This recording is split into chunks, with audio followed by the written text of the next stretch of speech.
ওমরে ফারুকের কিছুই লাগলো না। সামনে চলতে চলতে হঠাৎ করে তিনি কানটা খাড়া করে রাখলেন, কান সোজা করে রাখলেন। তার কানের মধ্যে একটা গানের আওয়াজ তিনি শুনতে পেলেন। কোন মহিলা গুনগুন করে যেন গান গাচ্ছে, মহিলার কণ্ঠের গান। তিনি করলেন কি, সামনে চলতে চলতে হঠাৎ করে সোর্সটা পেয়ে গেলেন। একটা ঘর থেকে গানের আওয়াজ আসতেছে। গানের মূল ভাষা হলো একজন মহিলা একজন পুরুষকে পাওয়ার জন্য আবেগময়ী কিছু গান, বিরহের কিছু গান গাচ্ছে মহিলা। ওমরে ফারুক মনে মনে চিন্তা করলেন, এই জনপদে এইরকম গান তো কখনোই এলাও হবে না। কোন মহিলা তাহাজ্জুদের সময় এমনটা করছে? তিনি মনে মনে চিন্তা করলেন, অবশ্যই তাকে ধরতে হবে। দরজায় সে নক করলেন, কে গান গায়? এত বড় দুঃসাহস, তাহাজ্জুদের সময় তাহাজ্জুদ নামাজ না পড়ে, কোনো আওয়াজ নাই। ওমরে ফারুক রাদিয়াল্লাহু তাআলা আনহু দরজায় নক করলেন, দরজাও খোলে না। ওমরে ফারুক রাদিয়াল্লাহু আনহু কিতাবের মধ্যে আসছে, ঘরটা ছিল খেজুর পাতার বানানো বেড়ার ঘর। পিছন দিকে আসলেন, আস্তে করে বেড়াটা টান মারলেন, ভিতরে ঢুকে পড়লেন। ভিতরে ঢুকিয়ে দেখেন সামনে প্রদীপ জ্বালানো, একজন মহিলার সামনে মাথায় কাপড় দিয়ে দাঁড়ায় আছে। ওমরে ফারুক বলছেন, মহিলা তুমি কি একটু চিন্তাশীল হও না? এই জনপদে তুমি কেন বিরহের গান তুমি গাচ্ছ? গান তো মানুষকে মুনাফিক বানায় দেয়। আল গিনা ইয়ামবুতুন নিফাকা ফিল কলবি। তুমি কেন এই সমস্ত বিরহের গানগুলো গাচ্ছ? কারণটা কি? এবার মহিলা ওমরে ফারুককে চিনতে না পেরে বলতেছে, যুবক আমি তোমাকে চিনি না, তবে আমি গান গেয়েছি, মারাত্মক ভুল করেছি। একটা ভুল আমার হয়ে গেছে, আমাকে মাফ করে দিও। তবে আমি করলাম একটা ভুল, কিন্তু তুমি করেছো একাধিক ভুল, 4-5টা ভুল তুমি করে ফেলেছো। কি কি ভুল বলো? নাম্বার 1 হলো তুমি জামার ঘরের মধ্যে ঢুকেছো, আমি তোমাকে পারমিশন দেই নাই। তুমি জামার ঘরের মধ্যে ঢুকেছো, সালামও তুমি দাও নাই। লা তাদখুলু বুয়ুতান গায়রা বুয়ুতিকুম হাত্তা তাস্তানিসু ওয়া তুসাল্লিমু আলা আহলিহা। সালাম দিলেন না, অনুমতিও নিলেন না। আপনি আমার ঘরে ঢুকবেন, দরজা দেন ঢুকেন নাই। আপনি আমার বেড়া ভেঙেছেন, আমার ঘর নষ্ট হয়ে গেছে, বান্দার হক নষ্ট হয়ে গেছে। নাম্বার 4 হলো আপনি একজন পরপুরুষ, আমি একজন পরনারী। আপনি আমার পর্দার খেলাফ করে ফেললেন, আমার কথার পর্দা নষ্ট হয়ে গেল। আপনি এই যে 4টা ভুলটা করেছেন, এই 4টা ভুলের জন্য আমি আপনাকে ছাড়বো না, আমি আপনাকে মাফ করব না। ওমরে ফারুক বলছেন, তুমি কি করবা বলো? সঙ্গে সঙ্গে বলছেন, ওই মহিলা বলতেছে, শুধু সকালবেলা হবে সূর্যোদয় হওয়ার সঙ্গে সঙ্গে। তুমি কি জানো এই জনপদের শ্রেষ্ঠ খলিফা হচ্ছেন ওমরে ফারুক রাদিয়াল্লাহু তাআলা আনহু, এই পৃথিবীর শ্রেষ্ঠ ন্যায় বিচারক হচ্ছেন তিনি, তার কাছে চলে যাব। আমি তোমার বিরুদ্ধে মানহানির মামলা দায়ের করবো, আমি তোমাকে ছাড়বো না। এত বড় দোষ তুমি করেছো, আমি তোমাকে ছাড়বো নাকি? ওমরে ফারুক সামনে দাঁড়ায়া তার সামনে ওমরের কথা বলে।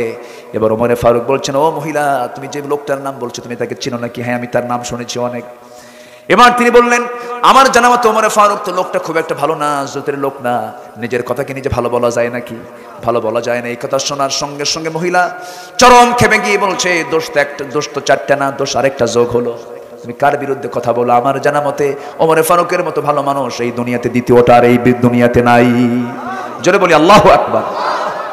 ওমরে ফারুকের চোখে পানি চলে এলো, মাথা নিচু করে আল্লাহকে লক্ষ্য করে বলছেন, আল্লাহ এই মহিলা আমাকে ভালো বলে, আল্লাহ তুমি আমাকে ভালো বলে দাও। আল্লাহ তুমি এই মহিলার দোয়াটা তুমি আল্লাহ কবুল করে নাও। তারা সার্টিফিকেট নিয়েছেন প্রকাশ্যে না গোপনে গোপনে, আর এখন সার্টিফিকেট নাই, প্রকাশ্যে গোপনে জোর কইরা। বলেন কি কইরা? জোর কইরা। প্রশংসা করতেই চায় না, জোর করে মুখ থেকে বের করায়, ঠিক কিনা? নাম নিতেই হবে, প্রশংসা করতেই হবে, নচেত কি কথা কি বোঝা যায়? ওমরে ফারুক রাদিয়াল্লাহু তাআলা আনহু আড়ালে সমস্ত কিছু তিনি জানতে পারলেন। এবার মহিলাকে বলছেন, মহিলা শোনো, তুমি আমাকে ছাড়বা না নাকি? না ছাড়বো না, অবশ্যই তোমাকে মুখোমুখি করবো, আমি বিচারের মুখোমুখি করব। ওমরে ফারুকের তো কোনো দোষ নাই, কারণ তিনি হলেন গোটা দেশের প্রধান। কোন আসামিকে খোঁজার জন্য তার পারমিশন লাগবে না, কোনো ঘরে ঢোকার জন্য কিছু অনুমতিও দরকার নাই, কারণ তিনি প্রশাসকের বড় প্রশাসক, তিনি অ্যাডমিনিস্ট্রেশনের, তিনি হেড অফ দি ডিপার্টমেন্ট। তিনি ঢুকতেই পারেন, কিন্তু মহিলা তো তাকে চেনে নাই। এবার ওমরে ফারুক বলছেন, শোনো তুমি কি সত্যি মামলা দিবে নাকি? হ্যাঁ দেবো। একটা কথা তোমাকে বলি। কি কথা বলেন? তুমি যে গুনগুন করে গান গাচ্ছ, তুমি কার জন্য গান গাও একটু বলো তো আমাকে।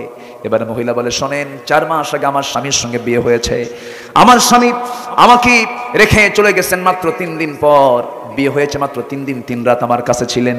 আমার স্বামীকে এই জনপদের খলিফা ওমরে ফারুকের লোকজন নিয়ে চলে গেল, সীমান্ত প্রহরায় নিয়োগ হলো।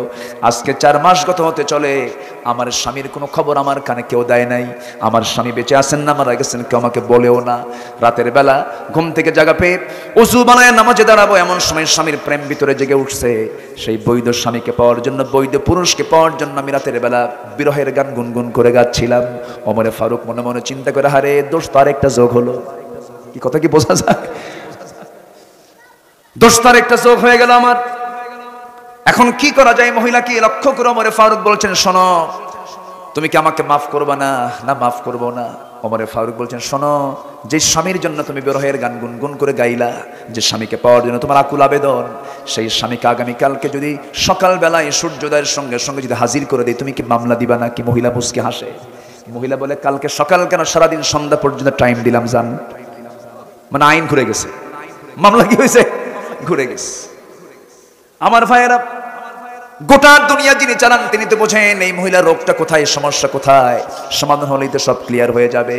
ওমরে ফারুক নিজের বাড়িতে চলে আসলেন, বউয়ের সামনে দাঁড়িয়ে বলছেন, আমার স্ত্রী, একজন স্ত্রী তার স্বামীকে ছাড়া কদিন পর্যন্ত ধৈর্য ধারণ করতে পারে? সর্বোচ্চ 3 মাস পর্যন্ত তার স্ত্রী তাকে বললেন, ওই আয়াতের নিরিখে ওয়াল মুতাল্লাকাতু তারাব্বাসনা বিআনফুসিহিন্না সালাসাতা কুরু, 3 মাস পর্যন্ত ধৈর্যের একটা বাঁধ থেকে যায়।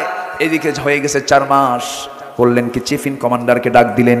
চিফ ইন কমান্ডারকে ডাক দিয়ে বললেন, শোনো, আজকের থেকে সকল সৈনিকের 3 মাস পর পর সাধারণ ছুটি ঘোষণা, তারা যেন পরিবারের হকটা আদায় করে।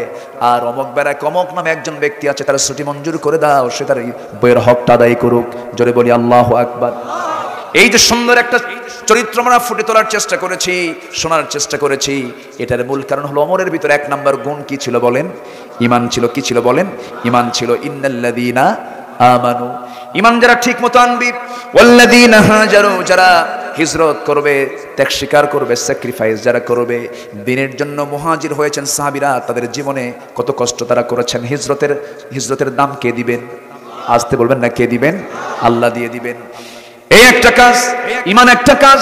নাম্বার 3 হলো ওয়াল্লাযীনা জাহাদু ফি সাবিলিল্লাহ উলাইকা ইয়ারজুনা রাহমাতাল্লাহ ওয়াল্লাহু গফুরুর রহিম। জোরে বলুন আল্লাহু আকবার। যারা জিহাদ করবে আল্লাহর পথে, জিহাদ মানে আমাদের কিছু ভুল ব্যাখ্যা সমাজে প্রচলিত আছে, আমরা অনেকে মনে করি জিহাদ মানে হলো অস্ত্র শস্ত্র নিয়ে সামনে যা কিছু পাওয়া সবগুলোকে শেষ করে দেওয়া, তার নাম জিহাদ না। জিহাদের চূড়ান্ত, জিহাদের মধ্যে যুদ্ধ আছে, যুদ্ধের মধ্যে জিহাদ নাই। জিহাদের মধ্যে কি আছে? যুদ্ধ আছে। হারবুন মানে হলো যুদ্ধ, জিহাদের মধ্যে যুদ্ধ একটা পার্ট, কিন্তু যুদ্ধের মধ্যে জিহাদ নাই। জিহাদ মানে হলো এই যে আমি আপনি বসে আছি, এই জায়গায় কথা শুনতেছি, কথা বলতেছি, কত ব্যস্ততা ছিল, এখানে এসার সময় দিয়েছে, এটা একটা জিহাদ। নামাজ পড়তে মন চায় না, নামাজে দাঁড়ায়, এটা একটা কি? জিহাদ। নারীর দিকে তাকাতে মন চাইলো, তাকাই না, এটা একটা জিহাদ। সুদের টাকা সামনে পড়ে আছে, সুদ খাবো মাসে মাসে 3 লাখ 4 লাখ করে, এরপরও খাই না, চান্স থাকার পর, এটা একটা কি? জিহাদ। আমার ভাইয়েরা, ঘুষের কারবার, বড় অফিসার হয়েছে, চেয়ারে বসেছি, একটা চেক সই, একটা সিগনেচার সই করলেই 10 লক্ষ টাকার চেক পাওয়া যাবে, সিগনেচারে দেই না, এটা একটা কি? জিহাদ।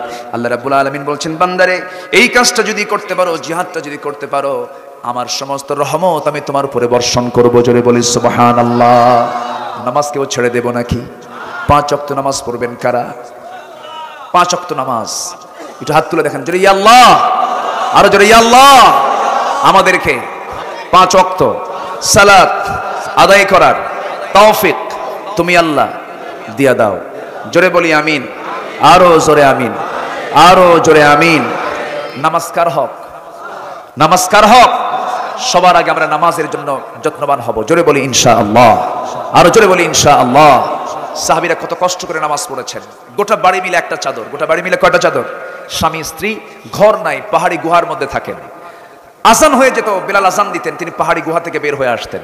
তালহা রাদিয়াল্লাহু তাআলা আনহু নবীর পিছনে 2 রাকাত নামাজ পড়েই সালাম ফেরা মাত্রই তিনি উঠে দৌড় মারতেন।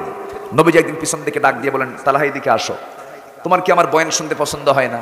হ্যাঁ। তুমি আমার সামনের দিকে চট করে চলে যাও কেন? নামাজ পড়ি দৌড় মারো বাড়ির দিকে, এর কারণটা কি? তিনি কেঁদে ফেললেন, বলেন, ইয়া রাসূলুল্লাহ, আমার জীবন আপনার জন্য আমি কোরবান করে দেব, কিন্তু তুমি চলে যাও কেন? ওই সাহাবী বলছেন, ইয়া রাসূলুল্লাহ, আমার গায়ের যে চাদরটা আপনি দেখতেছেন, এই লম্বা কাপড়, এই চাদর ছাড়া আমার বাড়িতে দ্বিতীয় কোনো সতর ঢাকার মতো কোনো কাপড় আমার বাড়িতে নাই। বাড়িতে আমার স্ত্রী আছে, আমি এখন এই পোশাক পরে আমি মসজিদে চলে এসেছি নামাজ জামাত আদায় করার জন্য। আমার স্ত্রীর গায়ে এমন পরিমাণ কাপড় আছে যা দিয়ে তার সতর ঢাকবে না, নামাজও হবে না। আমি যখন নামাজটা শেষ করে বাড়িতে চলে যাব, আমার এই ফুল গায়ের চাদরটা আমার স্ত্রীর গায়ে দিয়ে দেব, সেই চাদর দিয়ে সেই নামাজটা পড়বে। আর আমি দেরি যদি করি, নামাজ সময় থাকবে না, সূর্যোদয় হয়ে যাবে। আমার ভাইয়েরা, এত কষ্ট করে সাহাবা কেরাম নামাজের দিকে যত্নবান ছিলেন। যেখানেই থাকি না কেন নামাজ আমরা কেউ ছেড়ে দেব না। নামাজ আগে না কাজ আগে? নামাজ আগে না কাজ আগে? আল্লাহ পাক আগে নামাজের কথা বলেছেন, ফাসাউ ইলা যিকরিল্লাহ নুদিয়া লিস-সালাহ, নামাজের জন্য যখন আহ্বান করা হয়। ব্যবসা বাণিজ্য বন্ধ করে দাও, যারুল বাইআ। আবার আরেক জায়গায় বলছেন আহাল্লাল্লাহুল বাইআ, আল্লাহ ব্যবসাকে হালাল করেছেন। আবার ব্যবসাকে ক্ষণিকের জন্য বলেছেন ব্যবসা থামায়ে দাও, নামাজে দাঁড়াও। কার কথা? নামাজ আমরা কেউ ছাড়বো?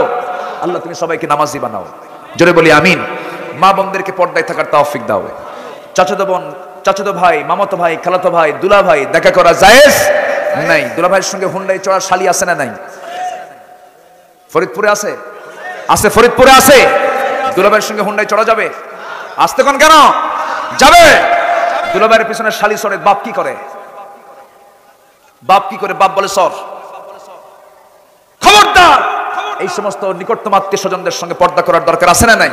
আচ্ছা, ছেড়ে দিবেন না শালি দুলাভাইয়ের সামনে, জামাইয়ের হাতে নিজের মেয়েকে দিবেন না। নিজের যে বউ হয়েছে সে যাবে, নিজের শালি কখনো শালি কি দুলাভাইয়ের সঙ্গে দেওয়া যাবে না। হুন্ডার পিছনে শালি ওঠে, দুলাভাই হুন্ডা চালায়।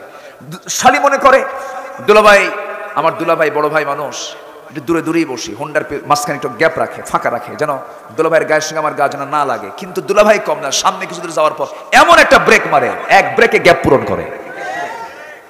আছে না নাই? এই সমস্ত নোংরামিগুলো আমরা পরিবারের যারা গার্জিয়ান আমরা লক্ষ্য করবো। আল্লাহ তুমি সবাইকে বোঝার তৌফিক দাও। বেড়া খেত খায়, বেড়া এলাকায় আছে নাকি কথা? বেড়াই কিন্তু খেত খায়, অর্থাৎ নিকটতম লোকের দ্বারাই বেশি আক্রান্ত হয় নিকটতম মানুষগুলো। চাচাতো ভাইয়ের বাড়ি কি বেশি দূরে? চাচাতো ভাই তো কাছে।